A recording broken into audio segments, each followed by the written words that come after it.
Fucking starving. I know. I haven't ate all day yet. I still got to do a few house things. I got to run to the store and fuck. Nuts, all the paperwork I got to get done. Oh, yeah. Lots of paperwork. Yeah. I hate paperwork, too. All right. So we are back for our final book here tonight, since we're only doing 3 for you guys this week. This is Venom 158. And we got team of Mike Costa on writing duties, Mark Bagley as penciler, John Dell and Andrew Hennessy as inkers, color artist as Dono Sanchez Elmara, and VC's Clayton Cowles as our letterer. So 158, it's all or nothing as Venom and Kraven square off for their final battle. But how can how can Venom protect himself and the innocents living under New York streets from a hunter who can't die? Yeah, so what is Venom to do? We're going to find out here in this issue as it wraps up the arc. Venom's kind of stuck in a Spider-Man-esque moment here from way back in the day. One of those, Spider-Man stuck under the rubble stuff. He's got to push it up. That's kind of what's going on here and where Venom was left at the end. That's what I was thinking. Yeah. That's in this picture, like they show on the recap pages. As soon as I saw it, I'm like, oh yeah, that's what they're going for. That's kind of the look they're trying to achieve. But he's also the sworn protector of these dinosaur people that live under the city. And Kraven has been hired by the Kingpin to dispatch of these dinosaur people. So he's going about it legally, in the legal way. He's not necessarily a full-blown bad guy in this, but Venom's putting a stop to it anyway. So we start things off with these dinosaurs starving and chasing these rats through the sewers of New York. Some of them are kind of conscious. This is probably a trap, but again, they're hungry. Some of them don't care. Some of them think the other ones are idiots for not going for the easy food. Lo and behold, those ones that the ones chasing the rats thought were idiots were actually right, because Kraven comes flying out of nowhere. He does some stabby with one of the dinosaurs right through the chest. And then kind of this main dinosaur we're going to follow throughout the rest of the issue that's quote unquote buddies with Venom. Chucks Kraven out of the way, and then Kraven does his gun thing with the net and captures him, at least momentarily. That's when these troops move in, have some debate with Kraven about who's in charge and what's going on here, leaving them to wonder. Yeah, we're really kind of in over our heads here. We're dealing with dinosaurs running through the sewers. We're dealing with Kraven, who's not listening to us. I'm not following Kraven down dark paths to hunt dinosaurs, so we're just going to hang back and take care of the easy stuff, so to speak. We move forward. We check in on Venom, who is without his antidote to keep the symbiote in check at this point, and fighting to keep the rubble up on his back, because if he lets it go, the streets of New York are gonna collapse. And the symbiote's getting angsty, so he's kind of stuck between a rock and a hard place here. He's doing his best to keep everything together. You see just the citizens outside. The ones on the street should really get the hell away from the world that's about to split in half, and those people in that building need to get the hell out while they can too. Like Venom, Venom can only help you for so long, people. I know, and the thing, they don't even know what's holding the building up, so it could collapse at any time. And these people are like looking out the window, husbands and wives, like, "Oh, what's going on out there? What do you mean, what's going on out there? Your house is right?" Exactly. I thought all those people were, if the streets collapse and you stay in your building, well, that's simply survival of the fittest at its best. You know what I'm saying? Anyway, we check back in on this dinosaur. I'm about to get a name for it in a second here, because Venom grabs this red dinosaur, and it is named Tana. I couldn't remember the name, and now I finally see it. So Tana and Venom are buddies. Venom can't really see who's out there. He grabs the dinosaur. The dinosaur's like, "Hey, it's Tana. Chill out, Venom." Venom, again, with the symbiote going nuts, is doing his best to keep it in check. He tells the symbiote to let go of Tana, and basically orders Tana to do a few things for him, since they're buddies. First being, get my get my cure for the symbiote so I can get this thing under control. And then he says something about these mole men, and they're doing something like fixing the supports of the street with a few of the dinosaur dudes to, you know, get a final solution in place for the street and collapsement about to happen. Was it the last issue where they like had a mole man roasting on a spit over the fire? Yeah, because the dinosaurs usually eat them, and now they're all working together, which worries some of the other dinosaurs because they're like, "What are we gonna eat?" And they're like, "Well, the mole men have been surviving not eating I know mole men, so we'll figure it out, I guess." It was so disturbing seeing like that mole man on the spit over the fire. Oh I felt yeah, so bad. yeah, that was gross because they don't. It's a Venom book and it's a little gory, I guess you could say, but it's not like, you know, Old Man Logan levels of blood and shit squirting out all over the place. You know, it's more of a teen rated book, not so mature. But yeah, that was some disturbing imagery because it basically looks like a small charred person. But anyway, small child. Yeah, basically. Anyway, the supports end up getting fixed with this cooperation, freeing Venom, saving the streets above. So he ate all that. And then Venom does his best to not kill everybody when he gets let out. You know, he kind of brings that up before we transition to a courtroom in New York. And this is the trial of the old Venom host before Brock got it back, Lee, who was in the military. So we got lawyers arguing back and forth about, you know, the semantics of how can he be Venom when Venom's still free and this and that. Courtroom stuff really always brings me down in comics a little bit, which is why I'm not a huge fan of Daredevil. But you know, it's fine. It's just a couple pages. Yeah.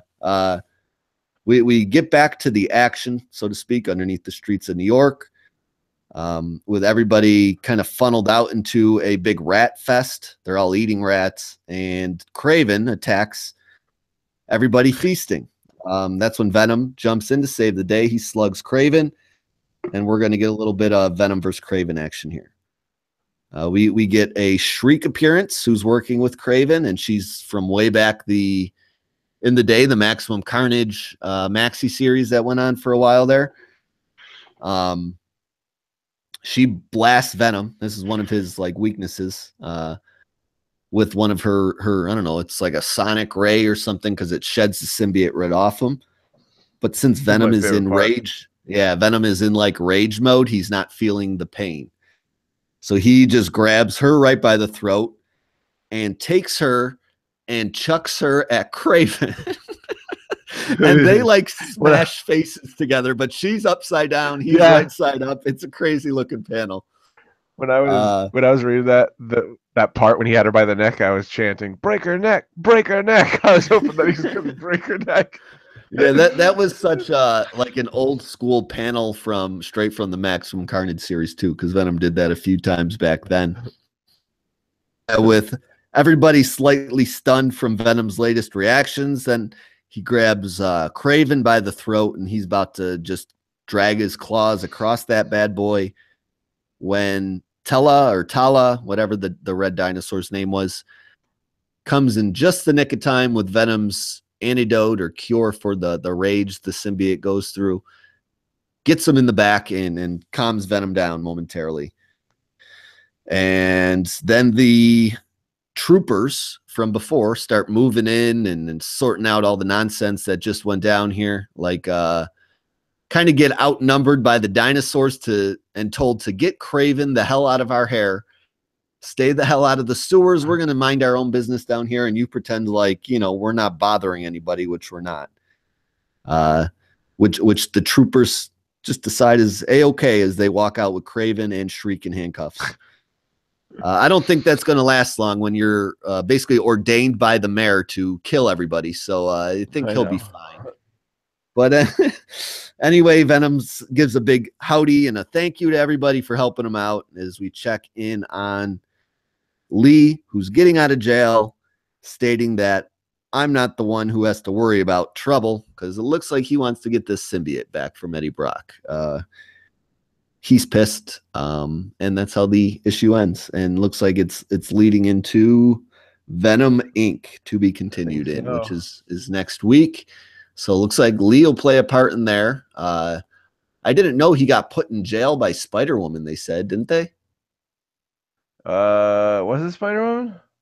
I don't know. I thought I remember reading that. I could be 100% wrong, and I'm not going to go back and look, so no fact checking here. But I don't remember when that happened because she didn't have a title going on at that point, right?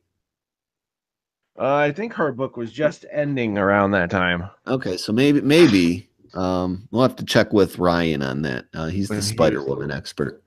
When he was, but yeah, as far as yeah, that was like right as Clone Conspiracy was all wrapping up, right?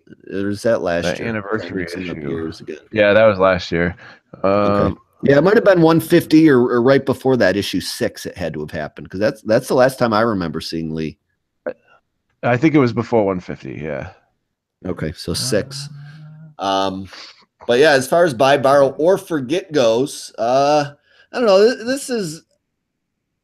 I wasn't crazy about this whole Venom dealing with the dinosaur people and then continuing it on into the next arc when I thought we were kind of done and moved on from that goofiness. Doesn't really thrill me, but it doesn't make it bad. I don't know. I'm a little Venom biased because I enjoy Venom, but all the dinosaur stuff tied in with Kraven, like it would have just been cool to do a Kraven versus Venom story. Like you don't need to get that whole third party nonsense all tied up and revisit the previous arc. That's one of my beefs I was mentioning. Like, so Costa does the writing, right? Yeah, Costa does the writing. So he wanted his dinosaur story to continue that he thought was cool, and I didn't think it was all that cool, so I could have done without that part of the book. But I think this is still in the borrow for me. With more of a lean, 151. I know. With more of a lean towards forget than my old man Logan leaned borrow with a lean towards buy. You know what I'm saying? I told you to buy old man Logan. I'm gonna say borrow this one, but it's real close to a forget it altogether. Like, but the art edges it over the edge for me, and I did have a little fun like with the fights and stuff and seeing Kraven and Shriek. So I didn't hate everything, but I could do without the dinosaur stuff in this book. How about you? Oh yeah. Like the dinosaur people just don't interest me. I like Stegron. You want to make him the villain, that's fine. But don't these dinosaur people. How many people live under the streets of fucking New York? Where's the subway go? You know what I'm saying? I know, Jesus Christ. We're 15 issues into this run. Isn't that crazy? 15 issues. Yeah. I actually I'll make a hot take here. I actually liked the Venom book when it was Lee more than I've liked it since Eddie came back. Aside from just Eddie getting the things back, that one or two issues. He had a more interesting story going on. He really did the whole stuff with Black Cat and Gargan and all with Matt Gargan and all that. Like that was just way more interesting. And then after the end of issue 5, they called in Eddie Brock to help take in Venom. Oh, here it is. Yeah, it was Spider-Man and Eddie Brock who took who put Lee in jail. Okay, so maybe I'm just I don't know where I read Spider-Woman did something somewhere in something this week, so that's all I can excuse my brain for at this moment in time. But And then fucking Eddie stole Venom from where he was working. Yeah, I remember that. I remember all that. See, I didn't hate those issues when Eddie was getting it back, but the story after he's been like in the Venom suit. From 151 all the way to 158 has been all the dinosaur story. The whole thing has been about the dinosaur. The whole fucking thing is the kind of Liz Allen stuff with Alchemax. Like I've liked that part, but I don't want to deal with the dinosaur fuckers. They give you crumbs of interesting stuff, and then they like give you tons of the stuff that is not bad, but it's just enough already, right? Like I understand he's the protector of this underground community of dinosaurs, humanoid dinosaurs, but because he can relate to them because he's also a monster. Yeah, we get it. Okay. Yeah, exactly. That's actually that's. The best thing I loved about this whole entire arc was Mark Bagley's art. I think it's some of the best art that he's done. John Dell's inks might have something to do with that, I think. But you know, this issue was cool. It was all right. The art was pretty great. It had some down panels here or there, but for the most part, it was really good. The story, it's just exhausting to me because Yeah, it's the same stuff. Like it takes me. Like I'll put it to you this way: I read this morning after getting it on Wednesday. In the 3 issues, no, not 3, the 2 issues before this, I waited until they built up to read them. Like, yeah, it took me forever. Like I'm with you. I did the same thing. Yeah, I'd scroll by them on my file in the tablet program, the comic program I use, and I'd be like, not today, not today. I read 155. I didn't read 156 or 157 until today when I had to read 158 and just kind of fill in on the story gaps. So yeah, I don't know. It was okay. It's not a bad story. It's not awful by any means. It's just enough to keep you engaged, but because they give you like a little bit of the interesting, but then they jam down your throat like a bunch of the stuff, like it's like the writer, it's like Mike Costa, gives you a little bit of the Alchemix stuff, some other little interesting tidbits, some Craven stuff, just to force his underground dinosaur community crap upon you. Like he just wants to write about underground dinosaurs. Just give him Monsters Unleashed and call it a day. But I don't know. It was a borrow. I'm in between. I was in between like a borrow or forget altogether, but it's definitely not a forget. So it has to be a borrow, right? Because yeah, that's where I was kind of falling in line of too. It's all right. Yeah, but it's not the best. It's all right. It's a borrow. Yeah. And Gerardo Sandoval's coming back next. I did love those issues of Venom the best. I'm just not the biggest fan of his art, but yeah. We'll see. More underground dinosaurs, I suppose. I'm excited for this. I wasn't at first, but now that it's upon us, I'm kind of excited to see what this Venom Alpha. I like when Spider-Man. Oh yeah, my bad. Yeah, Venom Inc. So that should be good. And that's what really I want to see more than any more of this dinosaur stuff. So I'm glad we're moving on. Right. That's at least from what it looks like. I think they're both going to have the Venom symbiote. I think Spider-Man. I think this thing's about to go. I think this symbiote's about to get wet and go gremlins on us after midnight and pop a bunch of spawns out. I think so too. So yeah, like I got Mogwai ornaments on my tree. My girlfriend's fuzzy ornaments that look like fucking what's his name? Gizmo got wet after midnight, hanging on the tree. I just wait for him to turn to gremlins every night. I come down to get water in the middle, Just waiting to see them come down tearing your shit apart. Yeah, I'm gonna have fucking Spike or whatever doing a spin cycle on the wash machine when I walk down there. But we're gonna wrap things up here with a stupid sign out segment. I read some headline on Twitter while I was working overtime at work that just completely infuriated me. So we're going to call this segment a new one. It's going to be called Stupid Headlines. And this is a Stranger Thing headline. So I retweeted it from my Twitter account. Yeah. And it said, this entire article on the website you mentioned earlier, it's from IO9. And the title of the article is, What if 11 from Stranger Things is more connected to the monsters than we know? And then, like, who comes out of that show not thinking 11 and those fucking monsters are connected in some way that they haven't told you about? Like, this person gets paid for fucking writing articles. Give me a break. Like, let me tell you something. You think? Yeah, she's connected to fucking monsters. I know. IO9 is like, they are the fucking kings of dumb headlines. Like, everything they do is garbage clickbait. And they never know what they're talking about. Like, they'll pick a subject, maybe.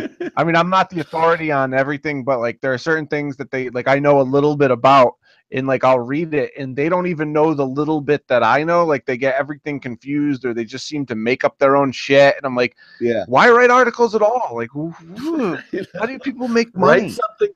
Like, I'm no Stranger Things fanatic. Okay, I like the show. I've watched season 1 once. I've watched season 2 once. And I think 11 is connected to the fucking monsters, and I didn't need to read a goddamn article to fucking I know to think that. So what kind of fucking brainless dope couldn't draw that conclusion? Like, yeah, I mean, that was a bleeding cool headline title right there. So you want to send us some stupid headlines? Go to Bleeding Cool and you can pick one out. Go to Bleeding Cool. clickbait. Yeah. And you know what? Another thing, I can't stand Bleeding Cool. They always draw me in because I'm an idiot, and then I get there and I'm like, why the fuck did I even click on this? Like, what was the Yeah. point? Like, and the Know what guy who I runs the place, Rich, just such a yeah. douche. Such a Yeah, know what I douche. do on Bleeding Cool? I don't even read the article. I click down and scroll down to the comments to read people fighting with each Oh other. That's yeah. Oh god. that's all I Instead of do on waiting. Bleeding Cool. I'm like, oh, I'm trying to kill 5 minutes at work. Let's see what people are arguing about in the comic world today. So, Aren't they supposed to be like a lot of like comic book store owners? Like I think I remember seeing because they used to like publish a lot of articles like geared towards like a comic book owner, like store owner community, you know, and a lot of the people who comment on stuff will be like, well, at my store, we do this, and at my store, you know, I've yeah. seen those in Well, there. I think they really kind of try to kiss ass to the comic book store owners because that's how they get Yeah. their fucking leaks. You know what I'm saying? When those dudes get Yep. their Yep. review copies and their books 4 days early, waiting for Sometimes. release date.